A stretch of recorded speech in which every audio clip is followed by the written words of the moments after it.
Hello guys, welcome dito sa aking channel, Kapalaran 888 Taurus. Taurus, tingnan natin kung anong messages, vibration, gabay energy para sa inyong lahat. Ito ay Lunar New Year 2025 para sa lahat ng Taurus. Okay, Taurus. Number 2, Two of Swords. Wow! So, dito Taurus, nakikita ko maraming offers this year para sa iyo. Maraming desisyon na kailangan pagdesisyonan, options, choices. But, medyo hindi ka makapag-desisyon. Hindi ka masyadong focus sa decision mo. Hindi mo alam kung anong gusto mo. Dito sinasabi na pwedeng iba sa inyo, ayaw nyong mag-desisyon. Dito sinasabi na kailangan mong sundin yung puso mo. And wag mong susundin yung sinasabi ng ibang tao. Wag mong susundin kung ano yung nararamdaman ng ibang tao. Yung decision mo, yung decision mo this year, okay, yung decision mo this year ay dapat para maging masaya ka, hindi para maging masaya yung ibang tao. Okay? So, nakikita ko rin sa'yo dito na mag-overanalyze ka this year. Mag-overanalyze ka sa mga bagay-bagay sa buhay mo. Be careful kasi sa overanalyzing doon tayo pwedeng ma-stress. So, ingat-ingat ka. Kasi pwede kang, yung pag-stress ka na, pwede kang maboring, makontento ka na lang sa halimbawa sa kung ano lang yung naandyan, yun lang yun. So, kailangan mong iwasan yung overanalyzing na yan, kailangan mong iwasan or kailangan mong labanan siya. Okay? The Star, King of Air, and Nine of Air. Diba? So, nandito ka sa Nine of Air masyado kang negative, masyado kang nag-iisip, hindi ka makatulog sa gabi. Insomniatic or pwedeng ano lang to, masyado kang mahilig sa kape. Okay? So, dito sinasabi na speak your mind. 'Di ba?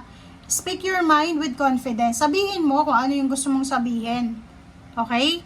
Sundin mo yung puso mo, hindi yung sinasabi ng ibang tao, okay? If need mo ng professional advice, kailangan mo humingi ng advice sa mga professional. Like sa guro, sa teacher, guro talaga teacher, engineer, sa abogado, diba? So dun sa mga professional, wag kang hihingi ng advice sa mga taong walang alam. Kung gusto mo magpatayo ng bahay, sa engineer mismo, sa architect. Kung tungkol naman sa papeles, kaso, sa attorney, diba? So dito sinasabi, kailangan mo nang balansehin yung iyong mental and yung emotional mo. Okay?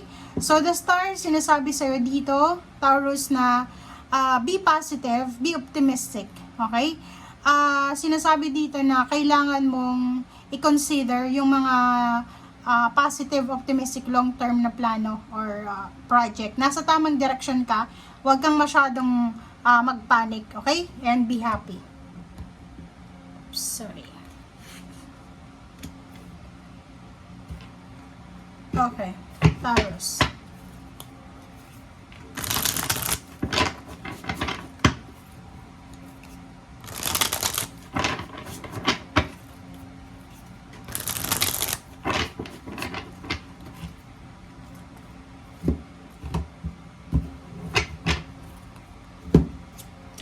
Okay, the devil. Yun. Umiwas ka sa temptation. Umiwas ka kasi dito, 'di ba, sinasabi sa'yo dito ng King of Air na kailangan na kung ano yung gagawin mo sa ngayon is yun yung gusto mo, 'di ba? Temptation 'to 'di ba? Temptation 'yan. So ibig sabihin 'yan, sinasabi diyan sa'yo ng barahan na maraming tao yung pwedeng magsalita sa'yo ng magbigay sa'yo ng mga kuro-kuro, mga criticism, advices, or anything na hindi naman kailangan mo. Hindi mo naman kailangan. Okay? So, mag-iingat ka dito. Okay? Kasi temptation yan sa diskarte mo. Dapat yung diskarte mo is, yun talaga yung gusto mo. Hindi yung gusto ng ibang tao.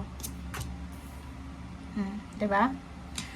May plano kang pangingibang bansa, may plano ka ng long-term projects, may plano kang mag-travel, pero may isang tao dito, isa or dalawa na pinipigilan ka, sinasabi sa'yo, ay hindi, mahirap doon, ma-homesick ka, parang gano'n. No. Kailangan gawin mo kung ano yung alam mo. And dahil sa taong yan, dahil sa the devil yan, hindi ka tuloy makapag-decision, kaya lumabas yung Two of Swords. Diba? Kinonfirm ng Six of Swords yung travel, relocation, movement, transformation, diba? So, sinasabi sir dito na, yun, confirm na talaga na maraming good news, maraming balita na pwedeng, uy, alam mo, Taurus, pwede kang mag-apply doon, pwede kang ganito. Kaso lang may mga tao na pinipigilan ka. Okay? Seven of Cups, kailangan mong maging matalino sa pagpili. Strength card, be strong, be courageous. Alisin yung pagiging mahiyain ha. Kung isa kang Taurus na masyado kang mahiyain, alisin mo yan kasi hindi yan makakatulong sa'yo para sa trabaho mo. Okay? Or para sa pag-a-apply mo ng trabaho. Okay, Nine of Wands. Ang Nine of Wands na to, nakikita ko sa'yo dito na kung isa kang business person, may business ka, or nakikipag-collaborate ka sa isang tao, medyo makakaramdam ka ng pagod. Mapapagod ka sa pakikipag-collaborate sa kanya kasi pwedeng toxic yung behavior niya, yung attitude niya, or medyo pagod, nakakapagod. So, if ever lang, may business ka, or nakikipag-collaborate ka sa kapamilya mo, or kung kanino man, pagod na pagod ka sa pagmamanage nito. Pagod na pagod ka sa pag-iisip, parang ganun. So, ingat-ingat ka kasi yung pagod mo pwedeng maging madrain ng energy mo tapos yun, sumabog ka, magalit ka, ganito. Okay, so dito naman sinasabi sa'yo, the moon, number 18 and 20, decision making to, okay? Para dun sa mga Taurus, sinasabi sa'yo dito na huwag kang matakot sa pagdidesisyon, okay? Alam mo ba yung para lang sa akin if hindi ka sigurado sa decision mo, ipag-pray mo siya, 'di ba? Pray ka muna, like halimbawa gusto mong mag-desisyon na maghanap ng trabaho sa ibang bansa. Mag-pray ka muna, hingin mo sa Panginoon yung sign, 'di ba? Sabihin mo, Panginoon, sana, Lord, sana ibigay mo sa akin yung tamang impormasyon or tamang action, parang ganun. So, gumamit ka ng ibang tao para gamitin mo yung ibang tao para malaman ko kung ano ba yung dapat kong gawin, ganito. And pag hindi ka sigurado, huwag mong gagawin. Okay? Stop mo, ihang mo muna.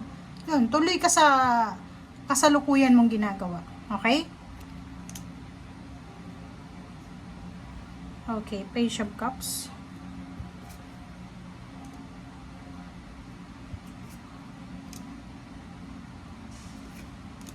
Okay, wow.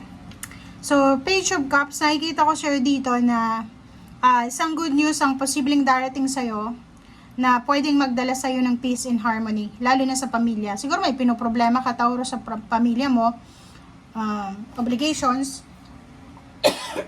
Sorry guys.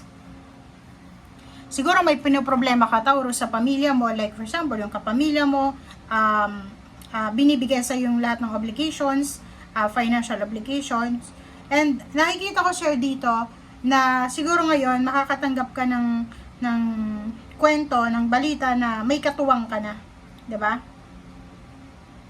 So, parang sinasabi diyan sa iyo ng baraha na posibleng ang balitang ito ay tungkol sa kapamilya mo na, like yung mga pinoproblema ng pamilya nyo ay matapos na, malapit nang matapos. May freedom ka na diyan, okay?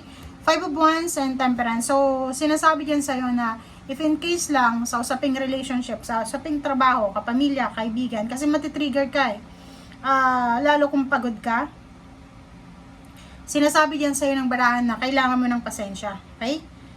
Magpasensya ka kasi yun yung pinaka-importante ngayon. Umiwas ka sa gulo, umiwas ka sa tukso ng pakikipag-away, umiwas ka sa pakikipag-kompetisyon. Yung halimbawa na alam mo sa sarili mo na tama ka, hayaan mo lang na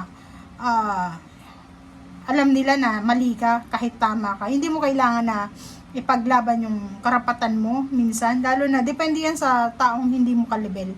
Okay? Kung kalibel mo yung isang taong yan, pwede kang makipag-debate. Pero kung hindi, iba yung pagkakaintindi niya sa pagkakaintindi mo, kailangan pasensya. Okay? So dito, anumang balita ang matatanggap mo, negative or positive, huwag masyadong seryosohin, huwag iinit yung ulo. Okay, Taurus, kalma lang. Breathe in, breathe out. Pahinga, yun yung pinaka-importante dito, mamahinga ka. Magpahinga ka. Kasi pag masyadong pagod yung katawan, yung isip, doon lalabas yung stress, and then yun, mabilis magalit, mabilis mahirita. Okay? Thank you guys. Bye!